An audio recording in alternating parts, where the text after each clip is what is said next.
So, welcome to this episode of Societal Chats. As we know, we have been doing these sessions to continue to learn and expand around the idea of societal platform thinking. And today we have the privilege of having Lalitesh Katragadda join us.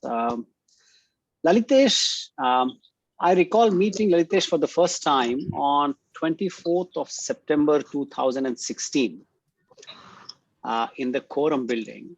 I believe it was a Saturday, and we were doing this design workshop on Avanti Finance. And it was amazing how we all got together that day, and from a whiteboard over the day as it proceeded, we spun up a discussion around speed, scale, and sustainability.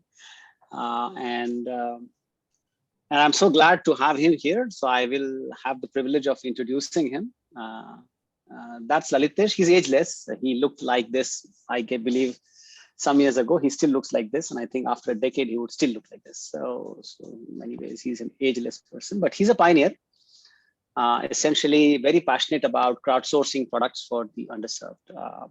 He's co-founder of Avanti, which we will talk about a bit more. All of you who have been through the Aspire societal platform discussions are familiar with the fact that Avanti is focused on livelihoods for 100 million households. And so we'll hear more of that today. And also, as importantly, he's founder of Indihood, which he will share with us shortly, his passion and Swaja Labs. He's architect of Arogya Setu. Those of you who are battling COVID in India would be familiar with this. Also, Digital India's open APIs and AP government's fiber grid are some of his projects which he does when he has some time, besides chasing his central passion around livelihoods. And he's a co-founder of Google's first international engineering center.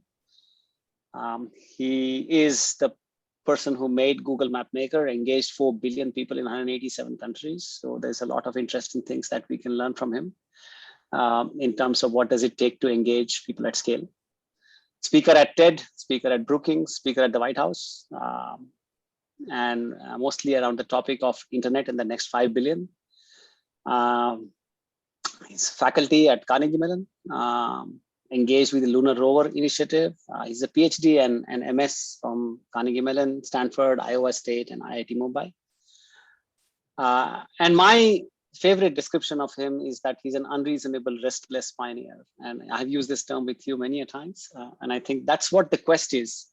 How do you find unreasonable, restless pioneers? Because that is what it takes to bring something fascinating to this world. And many of you on the call are also unreasonable, restless pioneers. So today I'm expecting this session to be an interaction amongst leaders with a similar amount of passion. So with that brief background, I could have gone on and on, but we have more to learn from Lalitesh. Welcome, Lalitesh, to this amazing evening ahead. Thank you, Sanjay. That was extraordinarily generous of you to say all the nice things and hold back all the things you could have said, which create all the room that we have to learn from. No, it's fascinating. So I think, Lalitesh, the audience here today for us are the Ashoka Fellows who are a part of the Aspire program, which you're familiar with. And also we extended it to the wider societal platform community. So there would be some participants who are from different organizations that are working through this journey. And so we have a series of things that we would love to discuss with you. So we'll do a little bit of discussion, open the floor for some questions, again, do a bit of discussion, again, open the floor for some discussion. So we will do that like a tag team. What would be interesting to start with is you were working with Google, and then what happened for you to make this transition into thinking about livelihoods, Indihood? Tell us something about that thought process, the genesis, a little bit about Avanti also, from your own eyes. What do you think it is? What is the passion? What is it that you're chasing? But more importantly, share with us the transitions, the journeys that your mind and your heart has been through.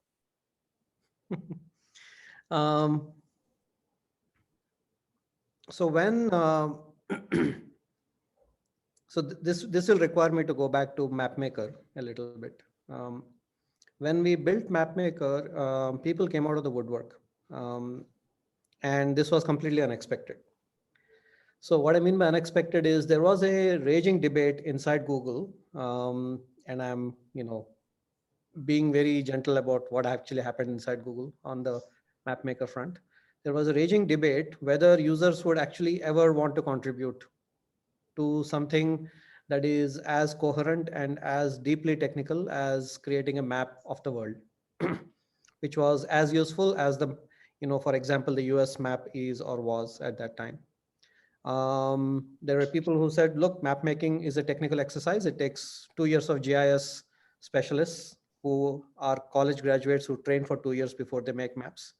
And others said, well, even if you crack it, why would anybody do this for free? Why would people make maps which has no value to them because they already know that whatever they're mapping, they already know. Why would they do it for others? And the third camp was that, of course, people will come and spam it, and it'll cause mayhem, and people will be driving off cliffs before you know it. Um, and and it and we built technology with one assumption. So my entire technical stack of mapmaker was built with one assumption, that 3 sigma of the planet means well.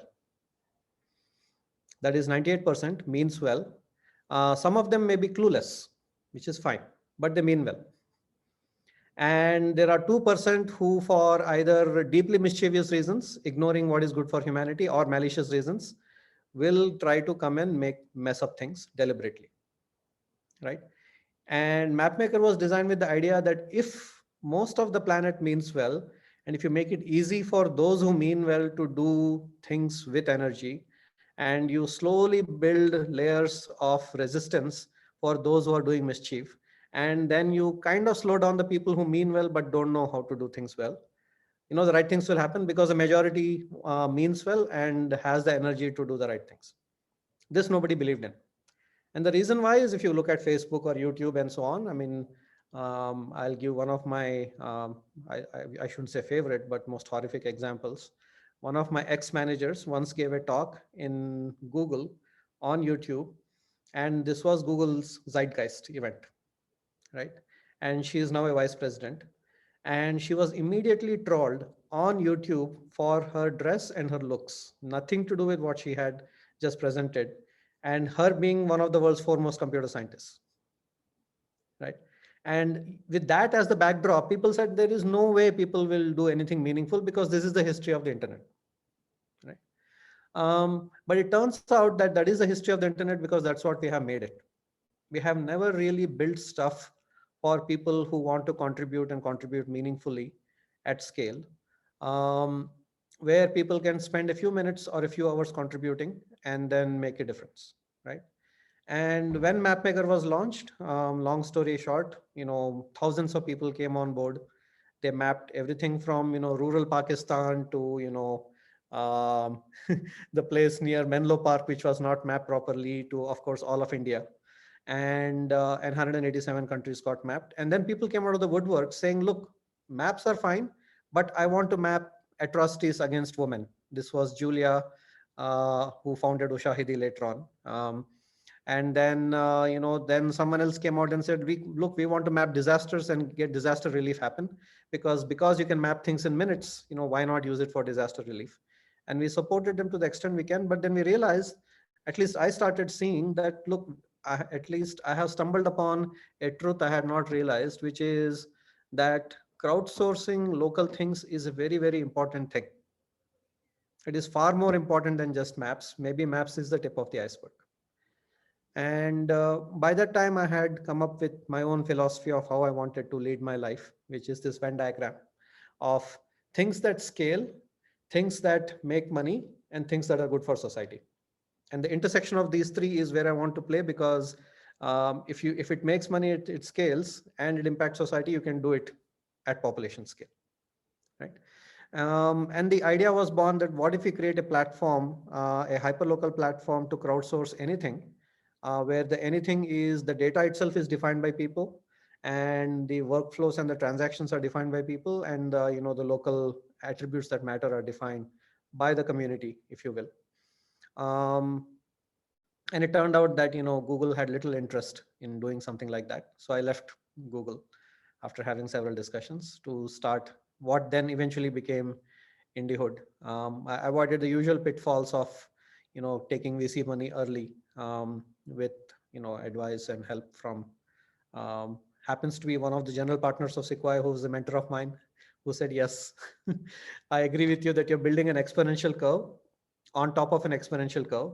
So building a crowdsourcing platform for the underprivileged is an exponential curve, and the underprivileged themselves are really not on the internet. So that is another exponential curve. You multiply two exponential curves and it looks like a flat line, at least for 7 to 8 years. Right. So mathematically, you cannot take money, otherwise you'll dilute before you have any semblance of your vision coming alive. So we bootstrapped, and then around 3 years later, Venkat at that point, who was the head of Tata Trust, called and said, look, I'm meeting people like Nandan and Ratan Tata, and they're telling me that we are not doing enough. Charity is not our goal. We need to build platforms, and we have not really solved this problem of financial inclusion. Can you take a crack at it? And that led to this white paper that you know about, called 11-minute loan, which was a very interesting idea. What if you gave a loan to everybody? What would it look like, and what would you have to do to give a loan to everybody? And what are the controls you would have to build in? And that led to that September 24th meeting we had. So tell us more about the 11-minute loan, because I have seen the presentation, I'm familiar, but I think the audience would love to get this idea, saying, what made you think that somebody who has never borrowed money, potentially has no collateral, but is trustworthy, can potentially get a loan from asking to dispersal in 11 minutes, right? So that was your core thought, which shook up many paradigms, right? Saying, how can that be? It could take months to get money to someone like this. Yeah. So there were 3 ideas, and they became, it's one of those funny things, Sanjay. I'm going to be very clear right now, but when I wrote it, I was not clear. It's very interesting. When I go back to it, what I wrote does not change, but the meaning of that is much clearer now than it was at that time. So there were 3 things, I think intertwined in that idea. One is that we would only give loans for livelihoods, because all we are trying to do is transform livelihood. Yes, there is some value in giving loans to buy a TV and so on, or buy other depreciating assets, but that's not, that's not the burning fire. And the second one is that this was clear even at that time, is if my maid came to me, right, it would make me less than 60 seconds to make the decision whether to give her the loan and how much loan to give her. Similarly with my driver, or similarly somebody else in the neighborhood I knew for the last 5 to 10 years. Right. And similar to the idea of MapMaker, where I said, look, if there are, MapMaker was born when our office was in Vittal Malia Road. And I looked out the window and saw 4,000 people on the street and said, if you give the power to map, one of them will map. Right. So the idea is that at population scale, if we have everybody on the platform, somebody on the platform will, know who to trust or how to trust this person. If this person is trustworthy, at least 2 or 3 people on the platform will say, I trust this person. And they will not take longer than 60 seconds to trust this person. Right. And they will know whether this is a trustworthy person, whether they are capable of, the livelihood that they are applying for, and how much of a loan, give or take 30%, is, viable to give them. Right. And the third idea is, at scale, it doesn't matter if you make mistakes. And you paper over the mistakes by using differential rates. See, what is the alternative? The alternative is this: a trustworthy person is going to go to a usury lender to, and get money at 40 to 60%. The only difference is they will get money at 40 to 60% for the rest of their life. So, and I know, like Billy Joel sings, right? We didn't start the fire, it's been burning, right? The fire is burning. There is nothing I can do to change this right now. Right. So we can start with that fire. So worst case scenario, I can start with a 40% interest rate and bring it down systematically every time that person repays and bring them down to 10%. And that requires me to, get off my ivory tower, that on day one, I'm going to be at 10%. And that requires me, more importantly, to move the entire ecosystem of, do-gooders to get off their ivory towers. That is one of the harder conversations to have. And we're still having that conversation, right? So those are the three simple ideas. If you do this, and then you build the risk systems and that, technology systems to capture the local trust and all those things, right? Then the devil is in all the details that we are still working through. And of course, the biggest devil is how do you get to the bootstrap scale, right? The saturation model we discussed, which is how do you get to 60-80% of a local population being covered on this platform, right? And how do you demonstrate it works when you do that? But assuming you do, I believe, the idea was that you could give a loan in 11 minutes where the recovery rates are as high as 98% or better. So that was the idea. Fascinating. And when you started this design process, I remember the various design workshops and the idea of getting to what is the core, what is the central idea, getting to the core of the platform, because of course there are lots of processes, loan origination to servicing to recoveries. There is a classical loan, but there is a central essence of what is different about what you wanted to do, right? Which was the digital trust footprint, creating that for people. And also the other end, which was the customization of the product in the hands of the borrowers, right? Yeah. And if and the audience on this call is familiar with societal platform thinking, so we are familiar with the role of infrastructure, with the role of experimentation and innovation at scale, and the network effects, right? So all of these things sort of boiling, right? And lots of things. And now you are sort of converging towards what should you build? What should you build first? Where to begin? While there's a Google map maker behind you, there's a massive opportunity to transform 100 million families ahead of you. And now you have to make a call of what's the first strike of the hammer. How do you make that call? And what is the call that you made? I'm not very good at answering this question. Okay. Because I'm a student of nonlinear complex systems, right? That's my aerospace background. I was trained not on linear optimization, but I was trained on nonlinear optimization with constraints, right? The point I'm making is that assuming the complex you have, the problem you have is a sufficiently complex one, where there is no obvious solution, that all the obvious solutions have been tried. And what I mean by obvious solutions is that if you perturb any one variable or you take any one, thrust, right, that would solve the problem, right? If that were to happen, the really hard problems would not be really hard problems. Somebody would have made significant headway where the answer is obvious, right? And the thesis is that usually you have to jump off the cliff. Of course, with all the thinking that you can do, but you have to jump off the cliff and change 3 or 4 things at the same time. And, go from one minima to another minima. And that leap of faith requires enormous patience, because your own team will start fighting you at some point. And the other thing it requires is for you to be ruthless with your own ideas, where you discard the bad parts of your ideas that were just notions or biases you have. On the ground, those biases will become very obvious very early, and you have to be ruthless about discarding them. So coming back to your question, I think Avanti required us or requires us to make 3 significant departures from the normal. One is that there are no fixed loan products. This is the societal platform idea of co-creation, where the loan product itself has to be created on the fly almost, with the local community in mind, if not in some cases the user in mind. I'll give an example in a minute, so this all makes sense. And the second one is we will not do it with our own operations team. A, it does not scale, and B, what on earth does a Bangalore's based operations team know about livelihoods of 1 billion people? A Bangalore's based operations team can hope to know the mechanics and financing of a scooter or a TV, which is why companies like Bajaj Finance work exceedingly well because they understand the product, right? But here we don't know the inner mechanics of raising goats or raising cows or buying an auto and driving it around, right? And the third thing is for the same reason. um, Once you go beyond flexibility, right, co-creation, and once you go beyond the having the community drive it instead of the operation team, you give it into the hands of the community, right?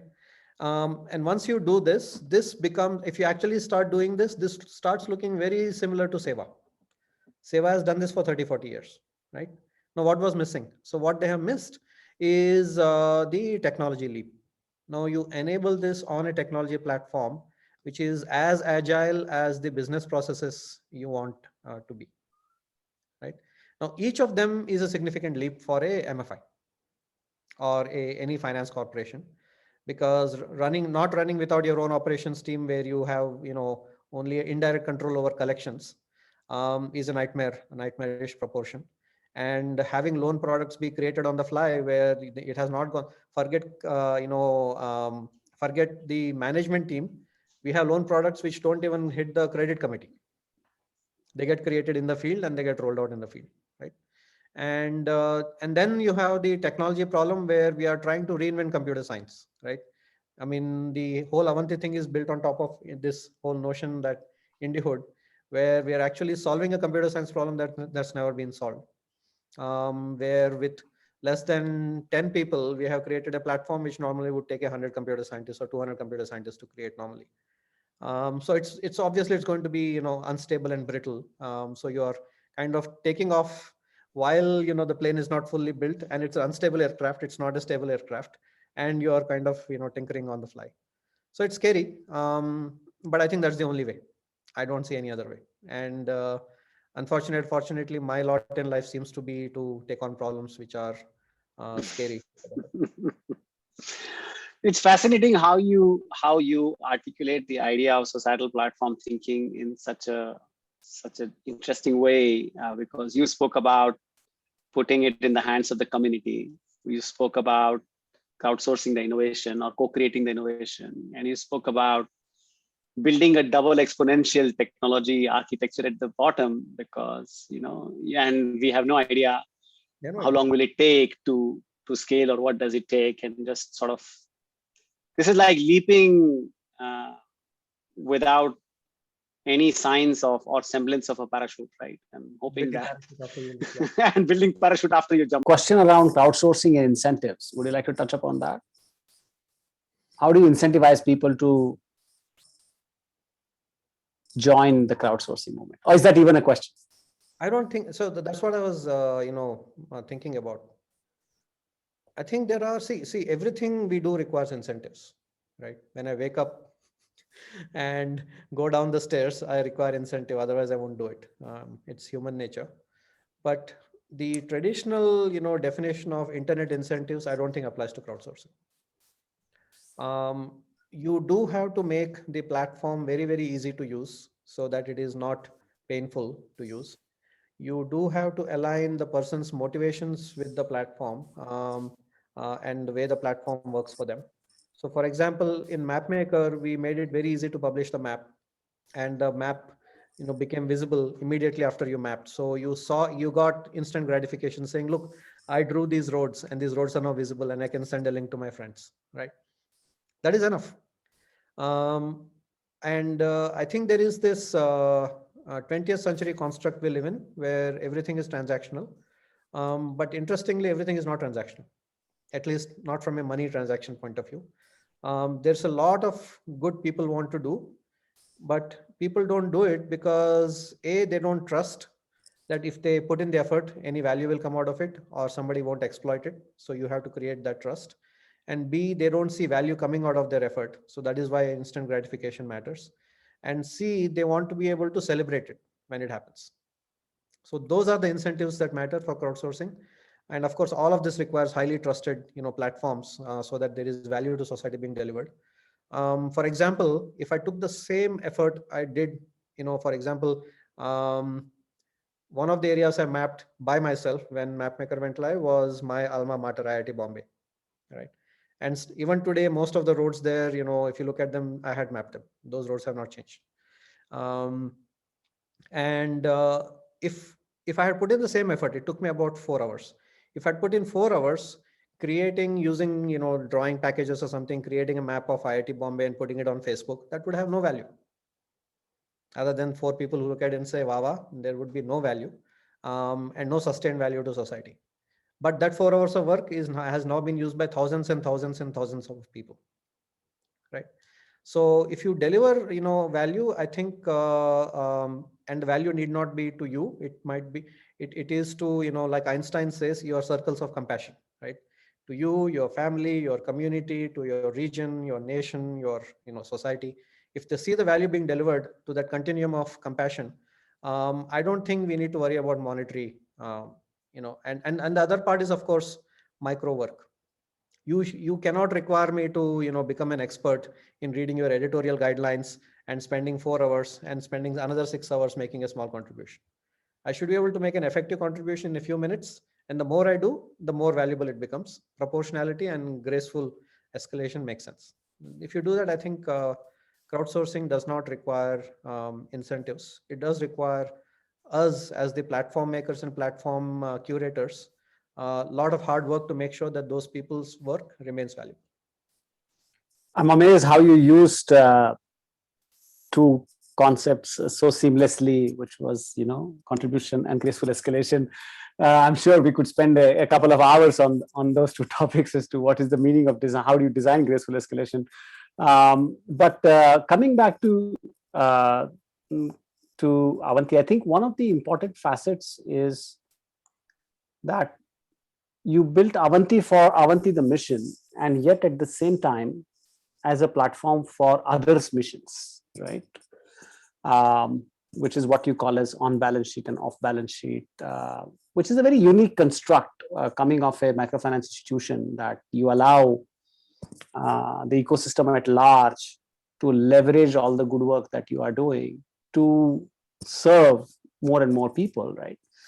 And so there's a question from Priya which is tied to this, but I would like you to elaborate together, saying how can you elaborate how the dispersal collection happened without your own operations team?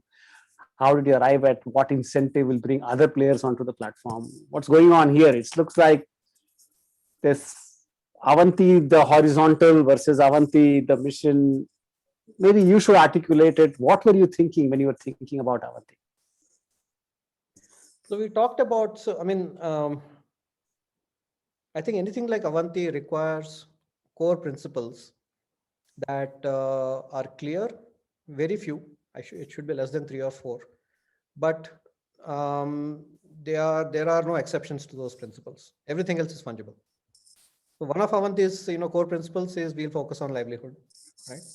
And we'll be the other principle is we'll be inclusive. Everybody who there is no, we will not exclude based on some Pareto optimal front arbitrage. We will try to include everybody, right? That's our relentless goal. And the third thing is that a very clear concept of how we define and think of competition. So the way Avanti thinks about competition is that poverty is our only competition. And this is not my phrase. This was in the first meeting we had about Avanti after I wrote the white paper. There was, similar to September 24, there was one more meeting happened in Bombay with Mr. Ratan Tata, which lasted shorter. And Mr. Tata said, look, I want you to think about competition this way, where poverty is our only competition. None of the rest of it matters. And now, in some ways, it is actually easy for a philanthropic founder to say that. It's much harder for the founding team to live that mantra, because you're always judged by your numbers. It's human nature to be judged by, did you meet your quarterly numbers? What are your margins? This and that. But I think it is very, very important to have those principles be very clear. In our case, it is very clear.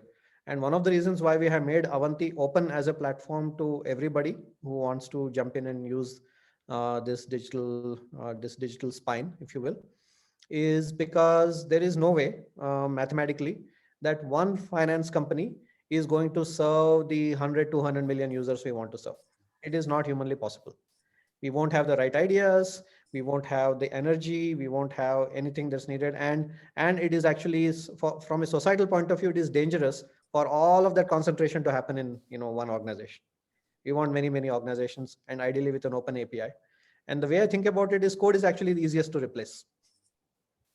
So if all the data belongs to the users and the business constructs are many and the idea is clear, if the underlying digital spine starts misbehaving, because I will not be there many years from now, misbehaving, then the digital spine itself can be replaced, because code is very easy to write, right? Once the idea is clear. So that's how we think about it. I think that itself is a massive conversation, in some ways also tied to Shanti's question around community owned, because Lalitesh does have a big passion for saying how do you create community owned infrastructure so that tomorrow, when even Lalitesh or any of us on this call are not there, the idea of Avanti lives on. And if the code misbehaves, you replace the code, because the control is with the community and not with the code. Right? The day the control is with the code, we are in trouble, I think. But I think in the limited time that we have today, I want to also hear from you, Lalitesh, that a lot of the time, entrepreneurs who are trying to do something at scale worry about how do I resource myself, and that is a real worry, and there are many questions around it. But I think Avanti has taken that worry to the next plane, which is how do we resource the community, right? And your recent endeavors at raising the capital that would be required to service the community, which has nothing to do with what happens to you or the core team, is a very, very important element of this, right? Because serving at scale is not only about raising your money, serving at scale is about the ability to raise the money for the people. Yep. So, and I know what you have been through over the last many months. Yep. What are some of your reflections, and what would you like to share with the team about what does it take to raise resources for the community you're serving and not for yourself? So I think it's an opportunity to fail fast. What I mean by that is, obviously everybody will be fond of their own idea. But one reason to actually go and raise money, specifically philanthropic money, and smart philanthropic money, which also cares about returns and so on, is if there are lacunae in your organization or technology, or you really have not done anything new, you're just talking the talk, but what you're doing is a delta on top of what has been done, then you should not survive, right? So it's a litmus test whether your idea is truly the world-beating idea you think it is. And so what we did in Avanti is actually we went to BMGF, Bill and Melinda Gates Foundation, one of the smartest philanthropic investors on the planet, and we took their financial inclusion guys who were the smartest in financial inclusion, who had a worldwide view. And the first answers were, we are not sure about this. And we kept at it. They're like, well, if you are not sure about it, we need to know, because if you're not doing something, world beating, we don't want to do it, because we have too many smart people wasting their time. Right. And then either the resources would have come, or we would have become very clear, because see, they also have the same mission, which is they are fighting poverty and we are fighting poverty, and none of us have an axe to grind. So they were very transparent to us, and we were very transparent to them. We held nothing back in our technology and our ways of doing. They held nothing back in their feedback.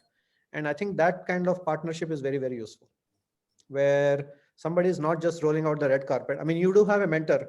We had mentors like Ratan Tata and Nandan became the godfather of this. He gave it, air cover, and gave it sufficient room for it to discover value. And we did have to do pivots along the way and make sure that what we are doing is truly dramatically different. So that is one answer. And the other answer is, I think the individuals involved had to be very clear about the motivation, because at the end of the day, this is a team and a team of people, and people's lives matter. And they have to be very sorted when you take on a mission like Avanti, why you are doing it, what are your personal agenda, and everybody has personal agenda, and you have to put the personal agenda on the table and be transparent. There's nothing wrong, right? There are, people who are thinking, look, this is a way for me to gain credibility in society. There are some people saying, Array, I'm here for the ride, right? This is to me no different than being a driver in Formula One. And there are people saying, look, if Avanti succeeds, I have a significant upside. And all of that is fine as long as it's transparent on the table and everybody's comfortable with everybody's agenda. And I think those are the three important things. Right. I think the whole idea that to serve 100 million people, one, you can't do it alone. So you have to welcome everyone. You have to architect for that. Second is poverty is the only competition when you do that. And the fact that you raise the capital not to service yourself, but to service the needs of the community, so that they I think it gives an interesting construct of rethinking or reimagining what does the meaning of funding and the funding ecosystem means, right? Because I remember the back of the envelope math, and maybe you would get the numbers better than me. 100 million people, families, if they have to get sustainable livelihood, what was the amount of capital that needs to flow, Lalitesh? It was roughly, $10 billion. 10 billion. So you have to raise $10 billion to go through the platform to be able to service that. So that's going to be a fascinating journey. And it's already begun. I think you are sitting at a cusp where for the first time, potentially in the history of such initiatives, you have actually raised capital, which will flow on top of a platform to service. Sanjay, there is a second part to this answer. The first fundraise, it's one of those things where what got you here is not what will get you there. Right. I think Avanti is a failure if we do more than one more fundraise. Correct. Maybe one or two, 1.5, if you will, because the $10 billion, that is needed. Actually think it's closer to $20-30 billion, but we can have the discussion. I'm just looking at India's GDP trajectory. So correct. About $20-30 billion, but that money is not going to come from fundraise. Ain't going to happen. And if it happens, that will not be serving the society well. Eventually, a crowdsourcing platform has to be completely self-sufficient. It cannot depend even on funding for other sources. Right. And a crowdsourcing platform has to crowdsource all the resources necessary, including funding, including its technology, including everything. The vision gets more and more interesting because now we are talking about unlocking P2P and so many other things that will show up over time at scale to be able to support 100 million families. Yeah. And we will be learning from this journey. I would like to open the floor for any other questions. We have about 9 minutes left. I'm sorry. I said, I'm still learning. So if I come across as I know the answers, I'm telling you that I probably, for every question you ask me, I can ask 10 more questions that you don't ask me where we don't know. There's a lot we don't know. Yes, I was sharing with the team, if you remember the evening we had spent with Don Norman when he had come down to India, and his only response to every question was, I don't know. Because we don't. Okay. Yes, a couple of questions on the chat here. So, any farmer potential beneficiary gets financial support to the request, or is the request denied? What kind of situation? What's the risk? How do you manage risk? Are there any non-negotiable risk categories? Or when you go something like this, what are the risks and how do you manage them? That's Neil Kant. Yeah. So the biggest risk actually is the partner risk. What we have noticed, the biggest risk is the partner risk, not the individual risk. And what I mean by the partner risk is, the world has all kinds of actors. There are people who say one thing and do one thing. So there are quote unquote NGO partners who will, some of them, not many of them, some of them will actually usurp the money they're collecting from the users, right? And there are some who, and again, this is about this 98.2%. But the majority will destabilize their own community because they mean well, but they don't understand the rigor of running a lending operation. That you have to be a tough parent. You have to make sure, the user, when they're able to pay, they do pay on time. And when they're not able to pay, there's a clear agreement when to pay and all that, right? That rigor is not obvious. Most, partners would never have run a loan operation, and they don't know what it takes to run one. So the onus falls on us curating them and then providing them support and all of that, right? So the biggest risk is the partner risk, and the user risk is actually more straightforward. Is the user taking on something bigger than they can chew? So let's suppose they've been farming on 2 acres of land, and they've been using inputs worth 20,000-30,000 rupees. And next time they want to become more aggressive and then use inputs worth 40,000 rupees, maybe even 50,000 rupees. And the partner says, look, we have done this many times, and we have a formula, cookie cutter formula, where we increase the amount of input, but their ROI is much better, so their incomes are fine, and we have insurance and so on. You leave it to us, and there is enough data, that is fine. But if they want to go from 30,000 rupees to 3 lakh rupees, right, and they want to suddenly jump and say, hey, I want to do a shade net farming, or I want to build a greenhouse, and there is no evidence in that locality of anybody having done that, then those are the risks you have to pull back on and probably say no and give them alternatives and so on. But it's a dialogue. Assuming that the user we are dealing with is highly trusted by the partner, assuming that the partner is trusted by us, then it's no longer a yes or no. It's a dialogue of what is best for them. Extremely emergent as a system. Yeah, which lot of experimentation, lot of successes, failures. All right, that is the end of the hour that we had with Lalitesh, and that given the width and depth of his experience, we could go on forever. And I'm sure we will be back sometime down the line. We are all co-travelers, so there would be times to meet again. But thank you so much, Lalitesh. We are very respectful of your time for being so generous and sharing with us. We have more questions that we had before, but I'm sure that we are leaving with more ideas than before. And that's the fun of this journey. More ideas, more questions all the time, because there is no right idea and there is no right question. So we are at it. But thank you so much for your time and patience today. And thanks, Sanjay. You didn't say much, but those of you on this call, Sanjay is a co-creator of Avanti. He's pretending as if he's asking questions, but that's the role he's playing. And there's a lot of co-creation going on. So as Avanti becomes bigger, we hope it becomes more and more of a public conversation. So there are some very smart people on this group. Feel free to send your ideas our way. We will, and you don't have to know much. An idea out of the blue is as good as a well-informed idea. So we will take everything. Thanks a lot, Lalitesh. See you guys, everyone. Till we meet again.